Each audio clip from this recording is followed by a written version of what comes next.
नमस्कार। राज्य शिक्षा शोध एवं प्रशिक्षण परिषद पटना बिहार में आपका स्वागत है।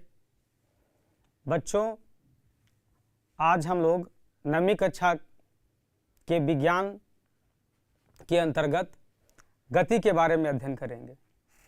गति में हम लोग जानेंगे कि कोई वस्तु कब विरामावस्था में है या गति में है। उसके बाद हम लोग देखेंगे गति के प्रकार के बारे में। गति के प्रकार को जानने के बाद हम लोग कितनी प्रकार की गतियां का क्या क्या प्रभाव है और अप्रत्यक्ष गति के बारे में भी अध्ययन करेंगे।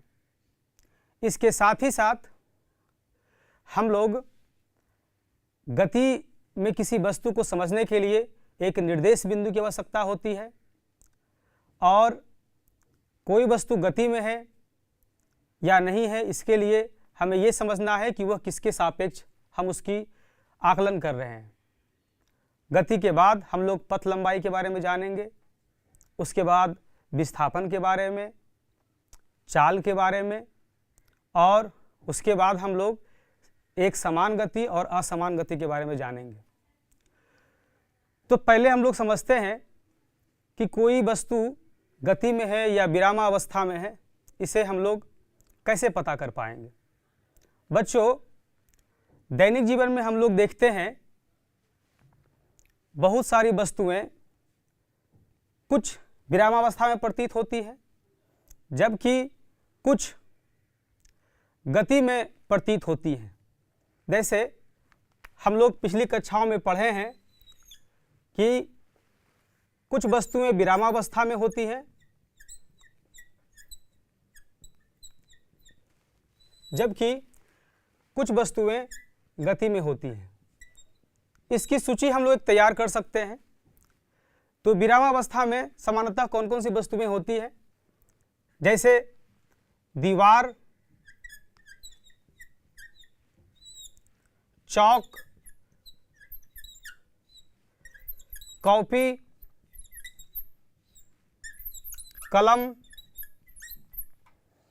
ये सारी वस्तुएं सामान्यतः विरामावस्था में होती हैं जबकि कुछ वस्तुएं हमें गति में प्रतीत होती हैं। जैसे मछलियों का तैरना,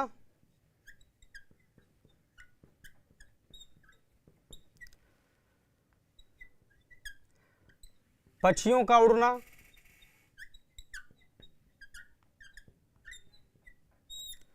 वायुयान,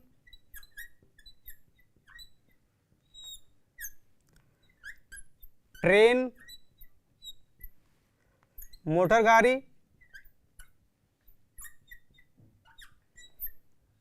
आदि। तो कैसे समझते हैं कि ये सारी वस्तुएं विरामावस्था में है और ये सारी वस्तुएं जो है वो गति में है। हम इन चीज़ों को इस तरह से समझते हैं कि अगर एक वस्तु अपना स्थान परिवर्तित कर ले, यानी कि एक स्थान से दूसरे स्थान पे पहुंच जाए, तब हम उस वस्तु को मानते हैं कि वो गति में है। और अगर वो अपना स्थान परिवर्तित नहीं करे तो उसे हम मानते हैं कि वो विरामावस्था में है।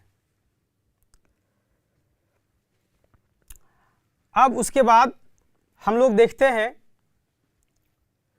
कि कुछ जो वस्तुएं हैं उनकी जो गति होती है वो एक स्थान से दूसरे स्थान तक ही सीमित नहीं होती है, उसमें किसी प्रकार का परिवर्तन होता है। यानी कि यहाँ पर हम कह सकते हैं कि गति का तात्पर्य है किसी प्रकार का परिवर्तन। यानी कि जब हम पंखे की गति के बारे में अध्ययन करते हैं तो हम देखते हैं कि पंखे की जो पंखुड़ियाँ हैं वो चारों तरफ घूम रही है। अगर हम किसी लोलक की गति के बारे में देखेंगे तो लोलक का जो गोलक है वो एक स्थान से दूसरे स्थान पर जाता है और फिर जो है वापस आता है। और अगर हम घूर्णन गति के बारे में देखेंगे तो पृथ्वी जो है अपने अक्ष पे घूम रही है। तो इससे हम निष्कर्ष निकालते हैं कि गति का तात्पर्य है वस्तु में किसी प्रकार का परिवर्तन, और ये सारी प्रक्रियाएं समय के साथ होती है। तो हम कह सकते हैं, ऐसा कह सकते हैं कि किसी वस्तु में समय के साथ स्थिति में परिवर्तन को हम उस वस्तु को गति में होना कह सकते हैं। यदि कोई वस्तु समय के साथ अपना स्थान किसी प्रकार का परिवर्तित करे तो उसे हम गति में होना कह सकते हैं। बच्चों, हम लोग आज जो है गति के प्रकार के बारे में देखते हैं। अभी हमने देखा कि गति का तात्पर्य सिर्फ स्थान परिवर्तन नहीं है, विभिन्न प्रकार की गतियां होती है। सबसे जो पहली गति है वो है सरल रेखीय गति। हम जो रोड पर देखते हैं, जो गाड़ियां चलती है, रोड सामान्यतः सीधी होती हैं, या जो सैनिक होते हैं वो मार्च पास्ट करते हैं, वो भी सरल रेखीय गति का उदाहरण है। तो इस सरल रेखीय गति को हम एक गतिविधि के माध्यम से समझते हैं। मेरे पास यहाँ पे एक गाड़ी है और ये जो रास्ता ये दिखाया गया है, ये जो वाइट, ये जो उजला जो है पाइप दिया हुआ है यहाँ पर, इसी के अनुदिश जो ये जो गाड़ी है वो चलेंगी। और इसे हम देखते हैं, इस गाड़ी के द्वारा जो भी रास्ता तय किया गया, इस प्रकार की गति को हम सरल रेखीय गति कहेंगे। दूसरी प्रकार की जो गति है उसे हम बोलते हैं वर्तुल गति, और वर्तुल का अर्थ होता है गोलाकार, वृत्ताकार। इस गतिविधि को बताने के लिए मेरे पास एक यहाँ पे घड़ी है, और हम जिस तरह से देखते हैं कि सारी जो घड़ियाँ हैं उसमें समानतः 3 सुइयाँ दी हुई रहती है। हमारे पास जो यह घड़ी है इसमें 2 सुई दिया गया है। तो इस घड़ी का ये जो नोक है ये केंद्र के चारों तरफ घूमता रहता है, और जब केंद्र से चारों तरफ कोई चीज़ घूम रहा है तो उसे हम वर्तुल गति कहेंगे। और इसमें एक ध्यान देने वाली बात यह भी है कि इस नोक से केंद्र की दूरी समान होनी चाहिए। तो वैसी गति जिसमें कोई वस्तु वृत्त के चारों तरफ घूमे, उसके बाद केंद्र से वो जो वस्तु की दूरी हो वो हमेशा बराबर हो। तीसरी प्रकार की जो गति है उसे हम आवर्ती गति कहते हैं। आवर्ती गति से तात्पर्य है निश्चित समय अंतराल में कोई घटना बार बार दोहराई जाए। तो अब हम लोग आवर्ती गति को देखते हैं, एक गतिविधि के माध्यम से आवर्ती गति को समझेंगे। वैसे आवर्ती गति हम उस गति को कहते हैं जिसमें कोई वस्तु एक निश्चित समय अंतराल के बाद कोई घटना अगर दोहराई जाती है या कोई वस्तु गति करती है तो उसे हम आवर्ती गति कहते हैं। इसे गतिविधि से हम समझते हैं। यहाँ पे मेरे पास एक लोलक है, लोलक का ये गोलक है, और इसे हम एक स्थान से आराम से छोड़ते हैं। अब ये जो गोलक है, गोलक यहाँ से यहाँ तक जाता है और फिर ये वापस आता है, इसे हम एक दोलन बोलते हैं। और एक दोलन का जो समय अंतराल है वो हमेशा बराबर होता है, और इस प्रकार की गति को हम आवर्ती गति कहते हैं। आवर्ती गति के और भी उदाहरण है, जैसे सिलाई मशीन की जो सुई होती है वो एक निश्चित समय अंतराल के बाद ऊपर नीचे होती है, या कोई वृक्ष की डालियाँ वो बराबर समय अंतराल में लहराती हैं। तो इस प्रकार की गति को हम लोग आवर्ती गति कहते हैं। आगे हम देखते हैं घूर्णन गति। घूर्णन गति में कोई भी वस्तु अपने अक्ष के परितः घूमता है। तो हम देखते हैं यहाँ पर इसे समझाने के लिए एक ग्लोब मैंने लिया है, और हम देखते हैं कि ग्लोब में किस तरह पृथ्वी जो है अपने अक्ष पर घूमती है, और यह घूर्णन गति का जो है उदाहरण है। अब हम बेतरतीब गति के बारे में देखते हैं। तो हमारे पास एक ये बॉल दिया हुआ है, एक धागा है, और इससे अगर किसी भी तरह का गति अगर हम करते हैं तो ये बेतरतीब गति है, जिसमें कि कोई भी वस्तु किसी भी दिशा में घूम सकती है। तो ये आज हमने देखा कि गति के विभिन्न प्रकार को हम लोग ने गतिविधि के माध्यम से इसको जो है सीखा। और भी बहुत प्रकार की गतियां हैं। कुछ गतियों का प्रभाव हमें अप्रत्यक्ष रूप से दिखता है, जैसे मौसम का परिवर्तन होना, सूर्योदय सूर्यास्त होना या धूल कण का उड़ना। ये जो सारी जो गतियां हैं, ये इसका कारण जो है प्रत्यक्ष दिखाई नहीं देता है, हम इसके प्रभाव को अप्रत्यक्ष रूप से महसूस करते हैं। तो ये सारी जो चीजें हो रही हैं, क्या पृथ्वी के घूमने के कारण हो रही हैं? क्या पृथ्वी के घूमने से मौसम का बदलना सुनिश्चित होता है? क्या पृथ्वी घूमती इसलिए दिन और रात होते हैं? तो इसका जवाब है हाँ, ऐसा होता है। और अगर यदि ऐसा होता है तो हम पृथ्वी पर रहते हैं और पृथ्वी 1674 किलोमीटर प्रति घंटे की रफ्तार से घूमती है, फिर भी हमें इसका एहसास क्यों नहीं होता है? अगर किसी गाड़ी पर इतनी तेज रफ्तार से हम लोग चलें तो इसका जरूर अनुभव करते हैं, जबकि पृथ्वी पर हम लोग रहते हुए इस गति का अनुभव नहीं कर पाते हैं। तो इसका कारण यह है कि पृथ्वी अपने अक्ष पर एक नियत चाल से घूमती है, और इस चीज का अनुभव हम लोग कार में भी कर सकते हैं। अगर कोई कार किसी समतल रोड पर एक नियत चाल से कुछ देर तक के लिए अगर चलती है तो हम किसी भी तरह की गति का अनुभव नहीं करेंगे। अगर हम अगर खिड़की की तरफ ना देखते हो तब, अगर खिड़की की तरफ देखेंगे तो हमें लगेगा कि हम गति कर रहे हैं। अगर हम सामने देखते रहें तो हमें ये बिल्कुल एहसास नहीं होगा कि हम गति कर रहे हैं। इससे ये तात्पर्य होता है कि कोई वस्तु गति में है या कोई वस्तु विरामावस्था में है, इसे समझने के लिए हमें यह समझना पड़ेगा कि हम किसके सापेक्ष बात कर रहे हैं। किसी वस्तु के सापेक्ष कोई वस्तु गति में हो सकता है या विरामावस्था में हो सकता है। इसको हम उदाहरण से समझते हैं कि हम लोग ट्रेन पर यात्रा कर रहे हैं और मेरे सामने में एक व्यक्ति बैठा हुआ है और ट्रेन अपनी रफ्तार से चल रही है। हम उस जब व्यक्ति को देखते हैं तो हमें दिखाई देता है कि वह व्यक्ति कोई स्थान परिवर्तन नहीं करता है, किसी प्रकार का परिवर्तन उसमें नहीं हो रहा है। तो हम पाते हैं कि हमारे सापेक्ष वह व्यक्ति विरामावस्था में है, जबकि ट्रेन से बाहर कोई व्यक्ति अगर खड़ा है तो वो देखता है हम दोनों को कि ट्रेन से हम लोग जा रहे हैं। खिड़की तरफ से वो देख सकता है कि हम लोग दोनों जो हैं वो ट्रेन से जा रहे हैं, तो उसके सापेक्ष में हम लोग गति में हैं।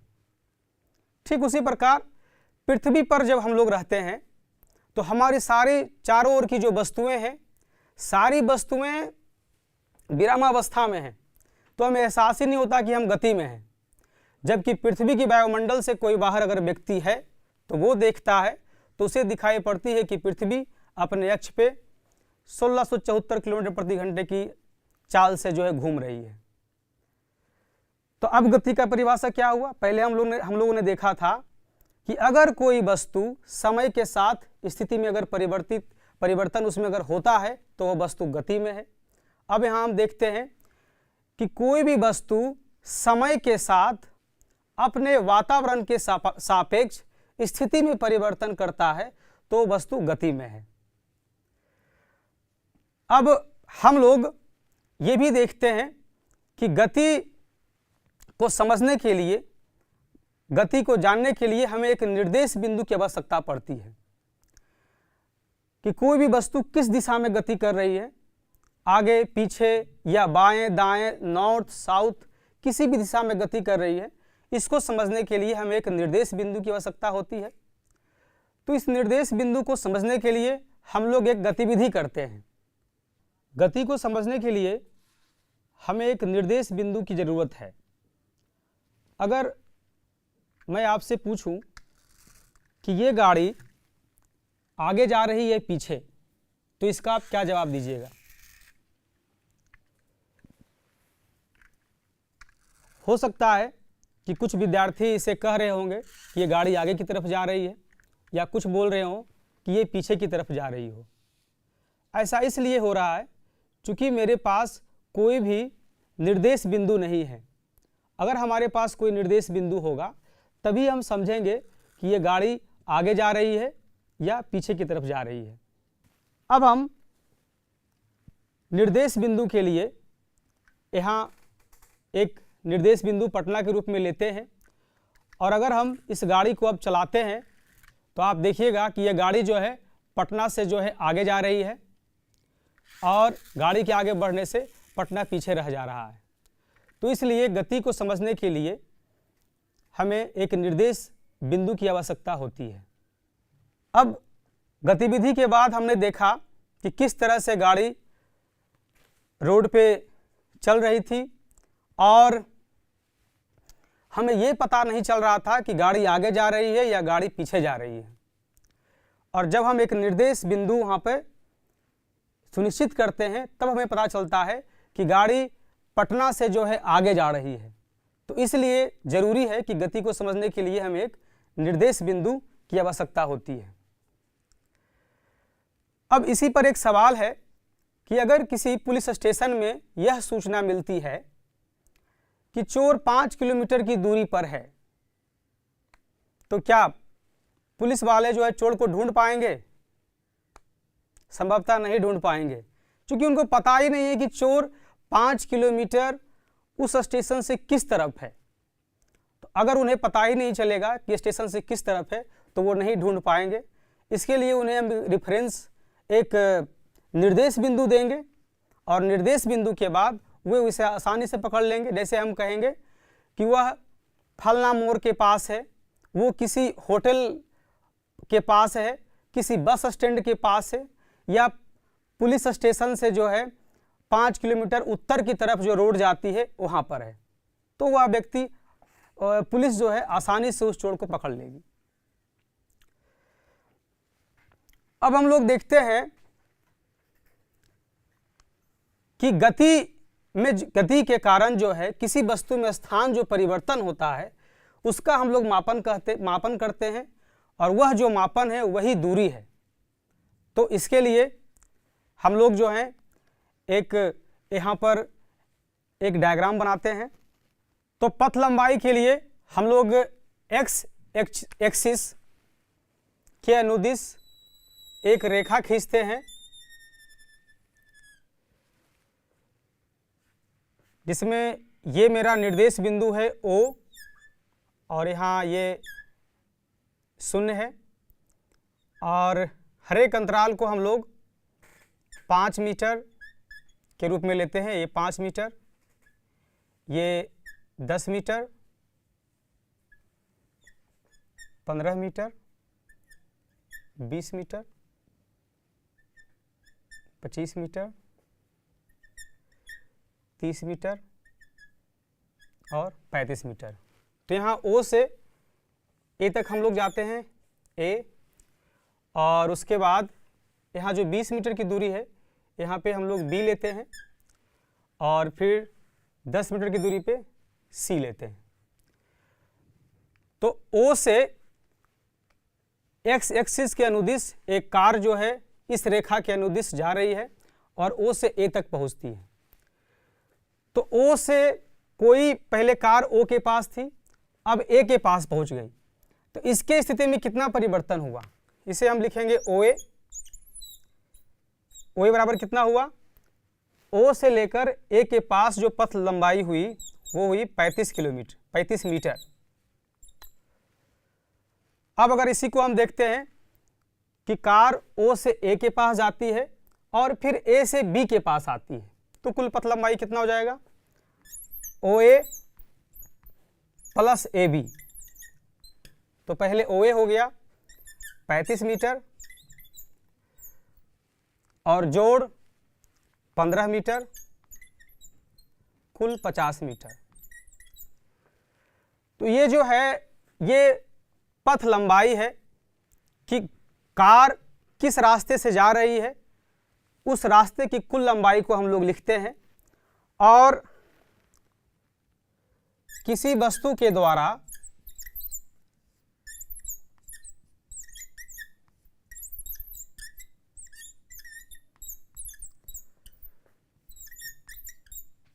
तय की गई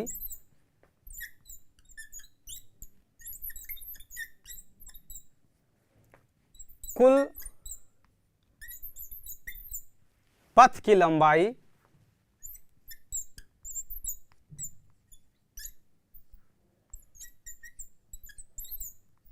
दूरी कहलाती है।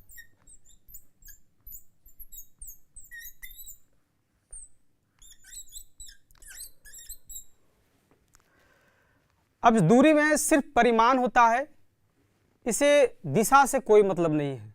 बस दूरी जो है, दूरी के साथ सिर्फ परिमाण है और इसे दिशा से कोई मतलब नहीं है। अब इसके साथ ही अगर हमें यह पता करना हो कि वस्तु पहले शुरू में जहां थी और बाद में कहां है, उसके पूरी तरह से उस वस्तु में कितना परिवर्तन हुआ है, अगर उस परिवर्तन को हम लोग देखेंगे तो उसे ही हम लोग विस्थापन कहते हैं। विस्थापन को फिर हम लोग समझते हैं। अब हम लोग देखते हैं, कार पहले ओ से चलती है और ए के पास जाती है और ए के पास जाने के बाद वो बी के पास आती है। तो अब हम लोग देखते हैं कि कार शुरू में कहाँ थी और अब कहाँ है। स्थान परिवर्तन तो यही है कि शुरू में कहाँ थी और अब कहाँ है। तो ये जो स्थान परिवर्तन हुआ,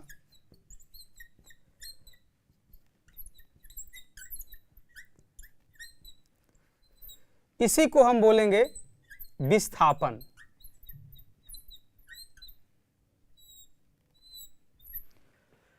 यानी कि किसी वस्तु के आरंभिक बिंदु और अंतिम बिंदु के बीच की न्यूनतम दूरी को हम विस्थापन कहते हैं, कि वो वस्तु पहले कहाँ थी और अब कहाँ है। विस्थापन में परिमाण के साथ साथ दिशा भी होती है, कि अगर हम विस्थापन निकाल रहे हैं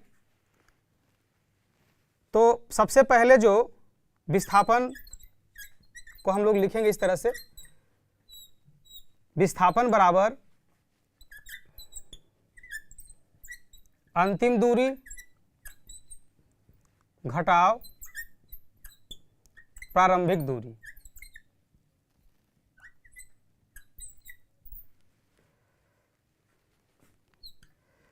तो अंतिम दूरी कहाँ पे है? अंतिम दूरी अगर हम देखते हैं तो ये जो है अंतिम दूरी पे है 20 मीटर के पास, और प्रारंभिक दूरी कितनी थी? 0 मीटर। तो विस्थापन क्या हो गया? 20 मीटर, और यहाँ पे हम जोड़ का निशान देंगे, यानी कि विस्थापन जो है धनात्मक दिशा में हुआ है। और अगर विस्थापन ऋणात्मक में हो तो हम समझेंगे कि वह जो है ऋणात्मक के अनुदिश विस्थापन हुआ है। तो इसको, विस्थापन को और अच्छे समझने के लिए हम लोग कुछ न्यूमेरिकल्स जो है बनाते हैं। तो अभी हमने देखा 2 प्रकार की भौतिक राशियों के बारे में अध्ययन किया। पहला जो है वह है दूरी,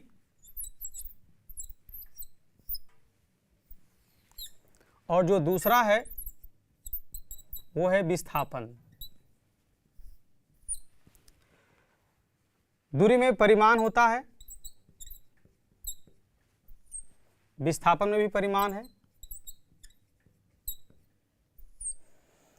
दूरी में दिशा से कोई मतलब नहीं है, जबकि विस्थापन में दिशा होती है। दूरी हमेशा धनात्मक होगा,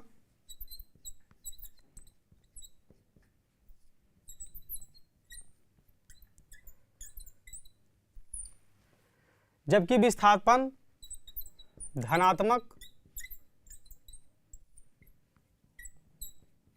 ऋणात्मक या शून्य भी हो सकता है। और वैसी भौतिक राशि जिसमें सिर्फ परिमाण हो उसे हम अदिश राशि बोलते हैं, जबकि वैसी भौतिक राशि जिसमें परिमाण के साथ साथ दिशा भी होती है उसे हम सदिश बोलते हैं। सदिश का मतलब हुआ दिशा के साथ। इसे और हम बेहतर से समझते हैं तो हम लोग फिर से एक देखते हैं। एक कार जो है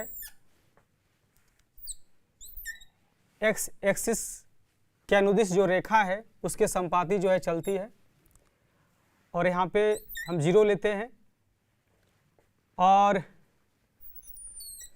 x डैश जो एक्सिस है यहाँ पे x डैश हो गया, ये x हो गया।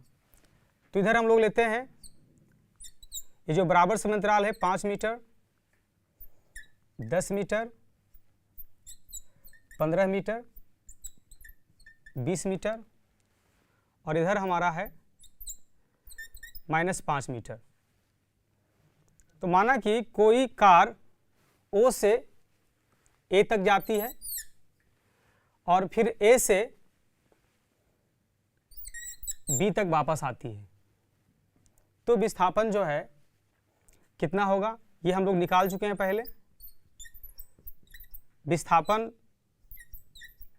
जो होगा वो है अंतिम दूरी घटाव प्रारंभिक दूरी। तो अंतिम दूरी है 10 मीटर और घटाव प्रारंभिक दूरी 0 मीटर, कुल 10 मीटर।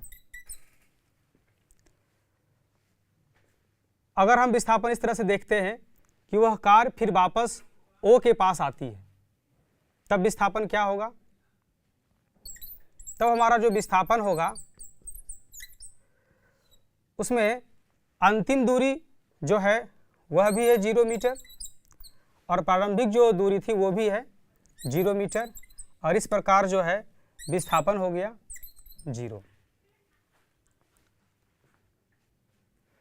अब है कि अगर कार जो है O से चल करके A के पास गई और फिर जो है A से चल करके वो यहाँ पे C के पास आती है, तब क्या विस्थापन होगा? तब इसे हम विस्थापन लिखेंगे। इसमें जो अंतिम दूरी है वो है -5 मीटर और जो प्रारंभिक दूरी जो थी वो है 0 मीटर, और इसे हम लोग लिखेंगे -5 मीटर। तो इस प्रकार हमने देखा कि विस्थापन धनात्मक हो सकता है, 0 हो सकता है और ऋणात्मक हो सकता है। अब हम लोग एक न्यूमेरिकल से इस विस्थापन को और बेहतर ढंग से समझते हैं। तो विस्थापन को समझने के लिए हम लोग एक न्यूमेरिकल बनाते हैं। इसमें है कि एक घोड़ा एक केंद्र से 5 मीटर रस्सी से बंधा हुआ है, तो उसके द्वारा आधा वृत्त पूरा करने में कितनी दूरी तय की जाएगी और कितना विस्थापन होगा?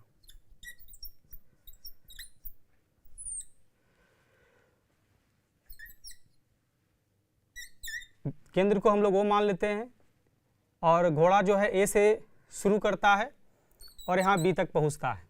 तो दूरी के लिए हम लोग इसका फॉर्मूला जानते हैं। इसका फॉर्मूला है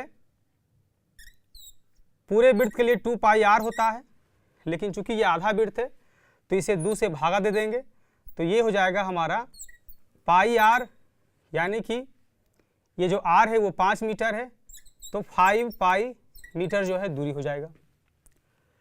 जबकि अगर हम विस्थापन देखें तो विस्थापन के लिए है कि पहले घोड़ा A के पास था, A से शुरू करता है और अब कहाँ है वो?